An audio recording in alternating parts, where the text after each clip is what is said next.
Lucie Bouzard, bonjour. Bonjour. Alors, vous êtes responsable de mission en Jordanie pour SOS Chrétien d'Orient.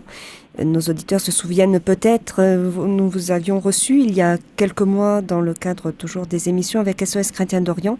Et aujourd'hui, donc, vous allez nous parler de la Jordanie. C'est ça.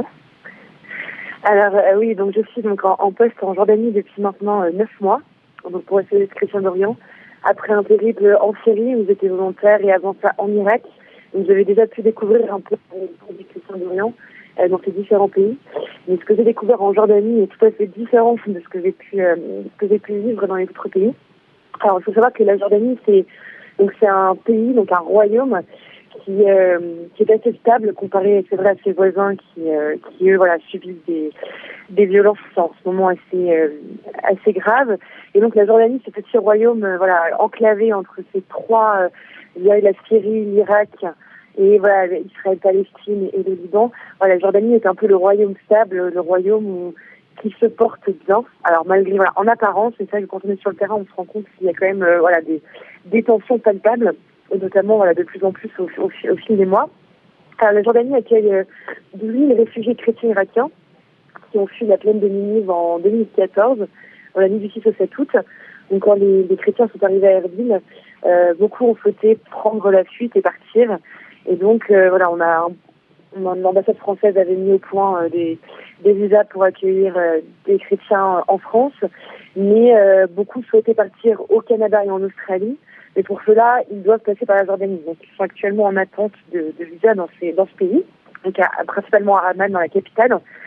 Et donc, ces réfugiés qui arrivent par vague, parce qu'il sans voir, il y en a qui partent, mais il y en a également qui arrivent, la vague ne cesse de déferler. Et donc, on a ces chrétiens qui, au départ, ont été accueillis dans les paroisses jordaniennes, donc les églises ont ouvert leurs portes. Et très rapidement, il a fallu les loger dans des bâtiments en dur, dans de meilleures conditions. Et donc, Caritas, au départ, a loué des appartements pour ces familles. Et donc, voilà, ces familles se sont installées dans ces appartements, ne pensant rester que 6 mois. Finalement, elles sont là depuis 2 ans et demi. Et donc, voilà, il faut s'organiser puisqu'elles arrivent au bout de leurs économies.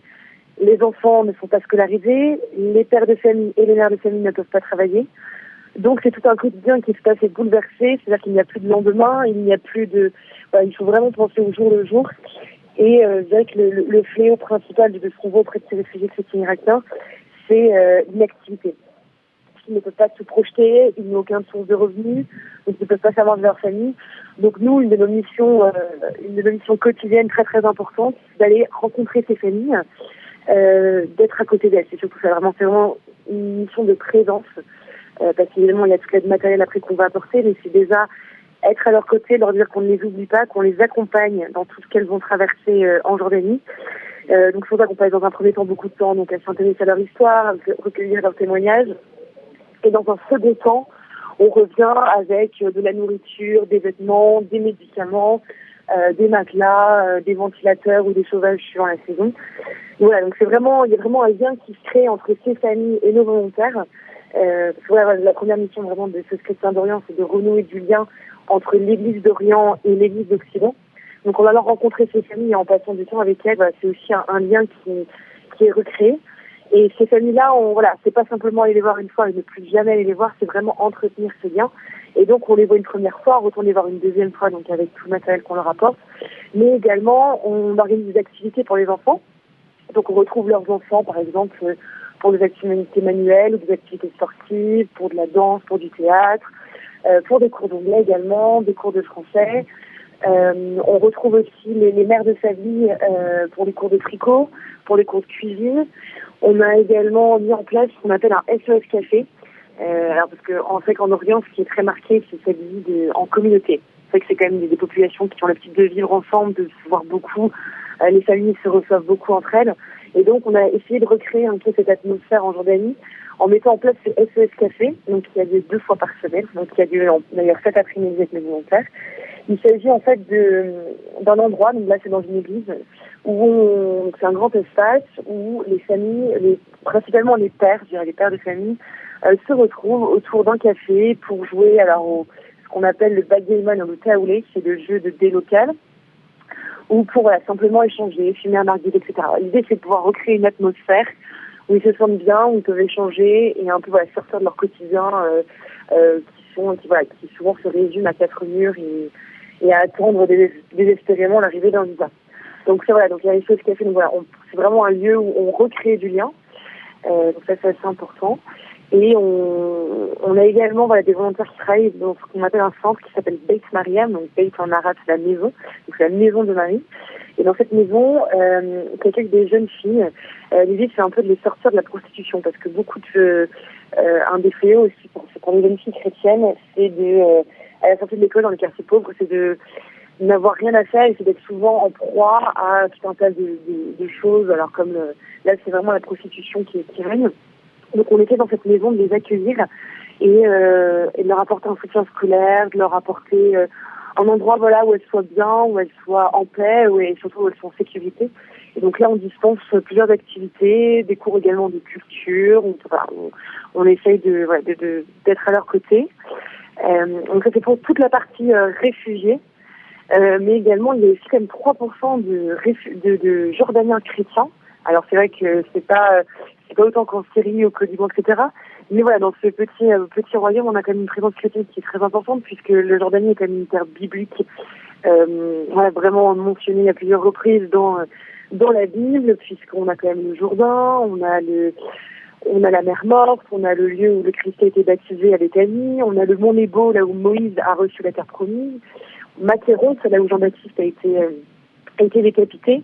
Donc c'est vrai que la Jordanie est une terre qui a porté la semence des premiers chrétiens.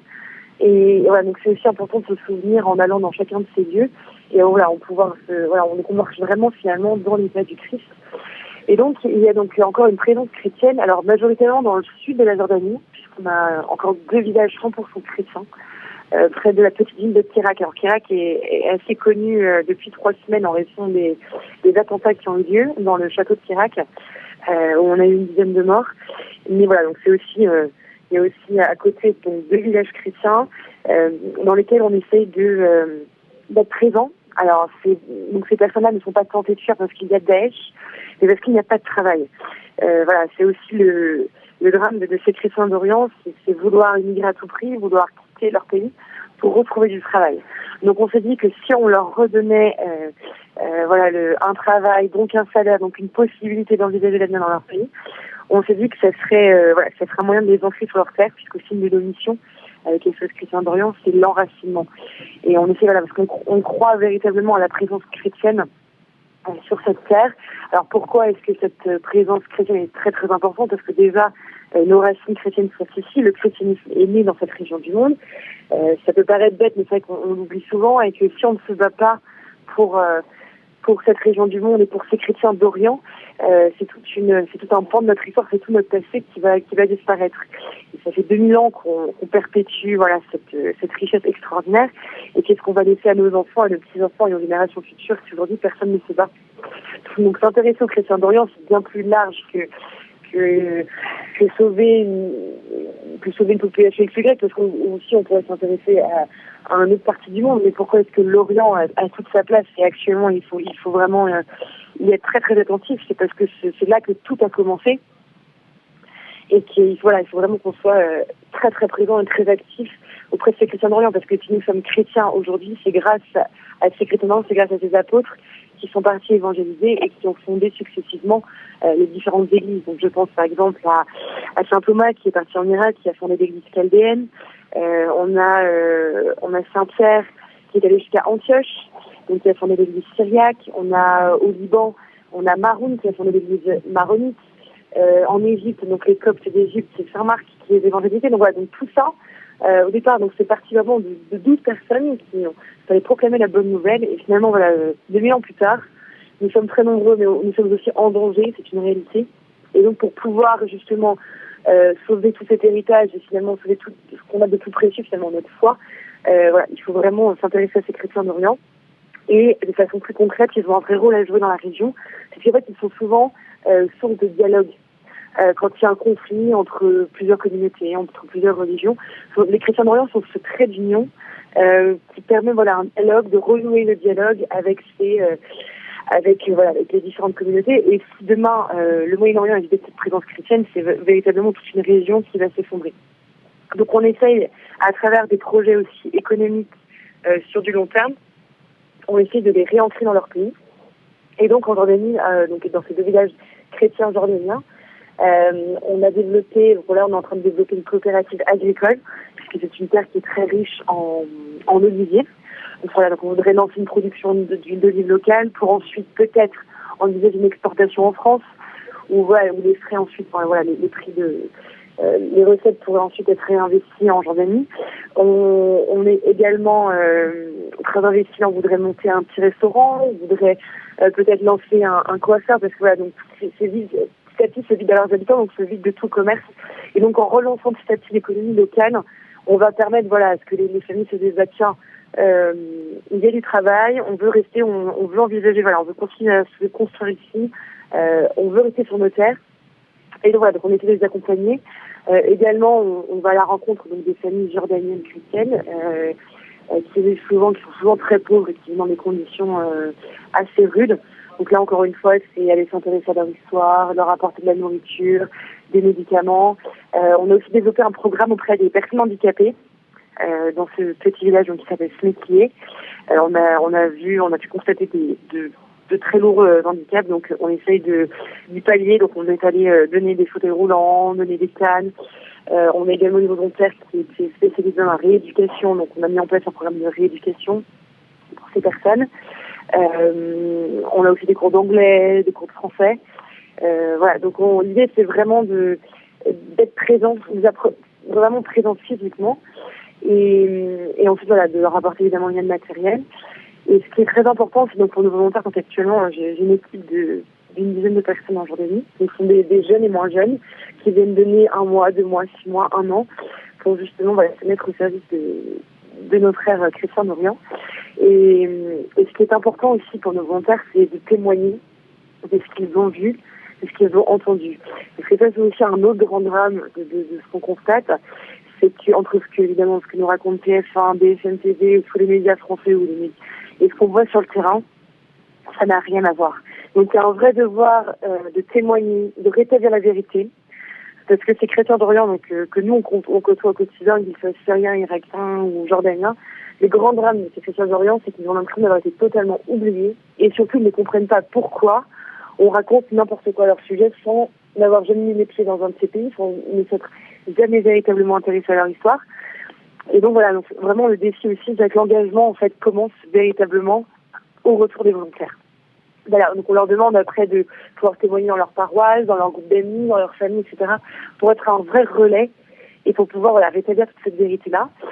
Également, on a mis en place ce qu'on appelle des parrainages spirituels, où on essaye de faire en sorte qu'une famille française prie pour une famille irakienne ou une famille jordanienne et inversement, parce qu'on croit très fort au lien de la prière. Alors, c'est aussi très très important. Parce que quand on leur dit mais qu'est-ce qu'on peut faire pour vous, vous avez tout perdu, vous avez quitté votre pays. En plus plusieurs fois quand on parle des chrétiens irakiens, ça dure depuis 2003 quand même. Donc il y a quand même une quinzaine d'années où ils étaient à Bagdad, ils ont trouvé refuge à Karakoche, ils arrivent à Erbil.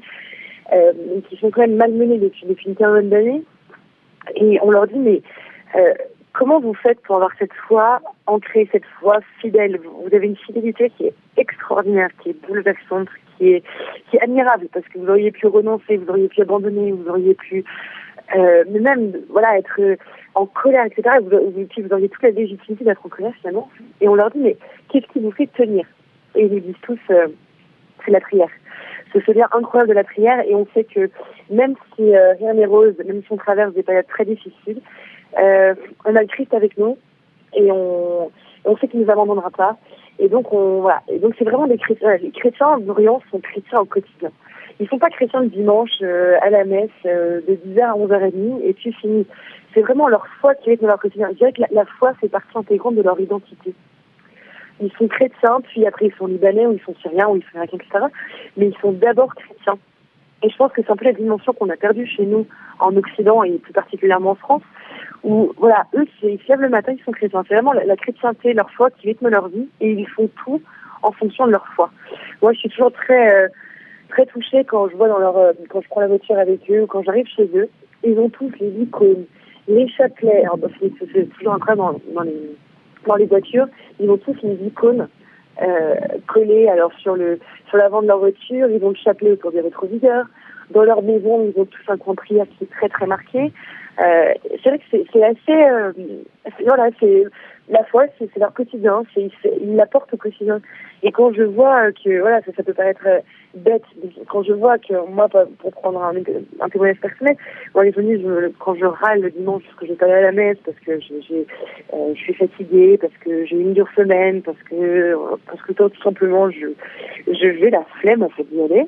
Et je me dis, en fait, quand je vois tous ces chrétiens qui sont prêts à faire 10 kilomètres pour aller à la messe, et ben, je me dis que voilà, c'est ça la foi, c'est cette fidélité en fait, cette fidélité au Christ, et c'est pour ça que ils ont une richesse incroyable, ils ont tellement de choses à nous apprendre, tellement de choses à nous transmettre, et je dirais, voilà, ils ont vraiment cette fidélité, cette force et ce courage dans les épreuves voilà, ils vivent la croix, ils vivent un chemin de croix depuis 2 ans et demi, et ça pour d'autres depuis bien plus longtemps que ça, ils vivent un chemin de croix quotidien. Et pourtant, ils sont ancrés, ils ont le sourire, ils ont l'espérance. Voilà, ils ont aussi l'espérance. Ça, c'est très très important. Ils ont l'espérance et surtout, ils ont ce que nous on a perdu. Ils vivent au jour le jour. Ils savent pas si demain sera fait. Ils savent pas si demain ils seront encore en vie. Ils savent pas. Leur famille a été dispersée aux 4 coins du monde, puisqu'en fait, on observe bien que quand ils veulent partir au Canada ou en Australie, etc., certains tiennent leur visa, d'autres pas. Certains pour un pays, d'autres pour un autre pays. Donc on voit bien que toute cette chrétienté est éclatée. Et voilà, ils choisissent vraiment de vivre au jour le jour. Voilà, ce matin on se lève, on a vu ce qu'on a à vivre, et demain on ne sait même pas si on sera encore vivant. Et voilà, et donc ils vivent l'instant présent de manière incroyable. Et voilà, et je me dis pour nous qui sommes sans arrêt à nous projeter, à anticiper ce qui va se passer demain ou après-demain, ils ont la qualité des beaux moments, et c'est aussi un très beau témoignage qu'on peut en retirer. Voilà, et ce qui est aussi très riche également, c'est la spiritualité orientale. Parce que moi, je me disais, il y a 2 ans, je n'avais aucune idée qu'il y avait des chrétiens orientaux, des chrétiens, quand on parlait de chaldéens, de coptes, de melkites, etc., c'était pour moi le flou artistique. Et en côtoyant cette chrétienté orientale, je me rends compte que nous appartenons à l'église d'Occident, donc l'église de Saint-Paul, on est par Saint-Pierre à Rome, mais il y a 24 églises catholiques orientales, donc des Chaldéens, des Melkites, des Syriaques, etc., qui ont compris tous le même Dieu, on a la même foi. Il faut évidemment, on me dit souvent, mais est-ce que si je vais à la messe le dimanche dans tel rite, est-ce que je peux communier? Mais bien sûr que oui, ils sont bien plus catholiques que nous, ils sont catholiques avant nous surtout, parce que voilà, c'est Saint-Pierre, évidemment, l'église de Saint-Pierre, mais finalement elle découle de l'église orientale, mais elle a été fondée après. Et donc, cette chrétienté orientale, finalement, c'est un peu revivre les messes et les différentes liturgies comme Jésus-Christ pouvait les vivre à son époque. Et donc, on participe donc aux différents offices, donc on a la même foi, on prie le même Dieu. Simplement, on a juste des façons différentes de prier. Déjà, on prie en arabe, on prie en araméen, donc on prie quand même dans la langue du Christ, on prie en arménien, on prie en syriaque, etc. Et voilà, donc c'est vrai que c'est une liturgie qui est souvent plus longue que la nôtre. C'est vrai que ça dure pas 1 heure comme nos messes, ça dure 1 heure, 2 heures, 3 heures. Mais tout est très dans la symbolique. Il y a beaucoup de symbolique, beaucoup d'enfants, beaucoup d'icônes. Voilà, ils sont très... La symbolique a beaucoup d'importance dans la liturgie orientale. Et voilà, et donc participer à ces messes. Alors on a de la chance en France. Moi j'invite tous ceux qui peuvent à aller à la messe, notamment donc à Paris. Toutes les églises orientales sont présentes. Et moi je vous invite vraiment à aller découvrir ces différents rites, ces différentes chrétientés, parce que c'est déjà très riche de sens. C'est vraiment, et on a un peu l'impression de finalement un peu le paradis d'expérimenter un peu le paradis sur terre. Voilà, on puisse vivre un peu le ciel sur terre. C'est vraiment ça. C'est redécouvrir, regoûter à cette chrétienté, à nos racines chrétiennes en fait. Finalement, encore une fois, c'est un retour aux racines. Et donc toutes les églises sont présentes, l'église maronite, donc Notre-Dame du Liban à Paris, on a Saint-Éphrem pour les Syriaques également à Paris, rue des Carmes dans le 5e, on a Saint-Jean-le-Pauvre pour les Melkites dans le 5e également à Paris, mais également à Marseille et Lyon. Donc on peut trouver tout ça sur Internet. Mais voilà, c'est important parfois quand tu as ton église et d'aller à la rencontre de ces différentes églises pour participer à une liturgie. Et souvent, en plus, ce qui fait la force et la beauté de l'Orient, c'est ce sens de l'accueil qu'ils ont. Parce que c'est vrai que généralement, à l'issue de la messe, ils se réunissent pour un café, pour échanger. Donc c'est vraiment aussi très communautaire, très... la messe, le dimanche, c'est vraiment un jour de joie et c'est vraiment un jour où on se retrouve. Donc ça aussi, c'est très riche pour les volontaires. On essaie tous les dimanches de la différentes liturgies pour qu'ils puissent s'imprégner un peu de... Voilà, et aussi pour comprendre aussi cette chrétienté orientale, il faut également participer aux différentes liturgies. Donc ça, c'est important. Voilà, en termes de mission concrète de ce qu'on fait. Alors Lucie, nous avons un appel. Il s'agit d'une auditrice qui s'appelle Monique. Et voilà, sa question, c'était de savoir s'il y a parfois des chrétiens d'Orient qui viennent témoigner dans les paroisses françaises de ce qu'ils vivent, de leur foi, de leur réalité, de leur quotidien. Oui, alors en effectivement, il y a beaucoup de chrétiens qui sont arrivés, donc on a arrivé beaucoup de Syriens et aussi beaucoup d'Irakiens. Et effectivement, moi j'en connais pas mal à Paris pour être allé justement pour aller régulièrement quand je suis en France aux différentes messes orientales. Et effectivement, on a croisé beaucoup de nouveaux arrivés qui ont à cœur de témoigner évidemment de ce qui se passe. Oui, tout à fait. Tout à fait. Et on en connaît beaucoup. Donc généralement, moi, quand je suis à Paris, je m'occupe des conférences. Donc si une paroisse ou une église nous demande de venir avec une personne, un Irakien ou un Syrien, on vient justement pour avoir aussi cette force de témoignage de quelqu'un qui effectivement est originaire de là. Alors si une paroisse est intéressée donc pour faire venir un chrétien d'Orient pour un témoignage, est-ce qu'on peut contacter l'association SOS Chrétien d'Orient pour être mis en relation? Oui, tout à fait. Alors, soit sur notre site internet ou sur notre page Facebook, il y a toutes les coordonnées pour nous contacter. Et puis j'ai retenu une chose parmi les propositions qui sont faites, donc un échange spirituel de prières entre une famille française et une famille de réfugiés. Comment est-ce qu'il y a on procède de la même manière pour être famille priante? On contacte SOS Chrétien d'Orient? Alors là, à ce niveau-là, faut que je vous donne mes coordonnées, il n'y a pas de souci. Si vous voulez, je peux vous le dire. Donc c'est Lucie, LUCIE.bouzard, BOUZARD, @SOS Chrétien d'Orient, tout attaché, sans accent, chrétien au pluriel, .fr. Moi, ensuite, dans un deuxième temps, je mettrai en lien une famille donc une famille irakienne avec une famille française. Voilà. Ça commence petit à petit à se mettre en place, mais effectivement, c'est important. Nous, quand on va visiter les familles, on leur demande si elles seraient justement intéressées et si elles seraient, si elles ont à cœur qu'on mette en place ce parrainage. Et la plupart nous répondent que oui. Donc ensuite, nous, alors à travers nos volontaires et à travers les familles en France, nos réseaux aussi également, on trouve écho en Occident, en France, et on met en lien ces deux familles. Donc c'est pour vraiment un lien de prière. C'est assez beau, ils sont souvent très touchés des deux côtés. Et nous arrivons au terme de notre émission. Merci beaucoup, Lucie Bouzard, d'avoir pris le temps de témoigner, d'intervenir sur notre antenne. Avec plaisir. À très bientôt. Au revoir. Très bonne journée à vous. Au revoir.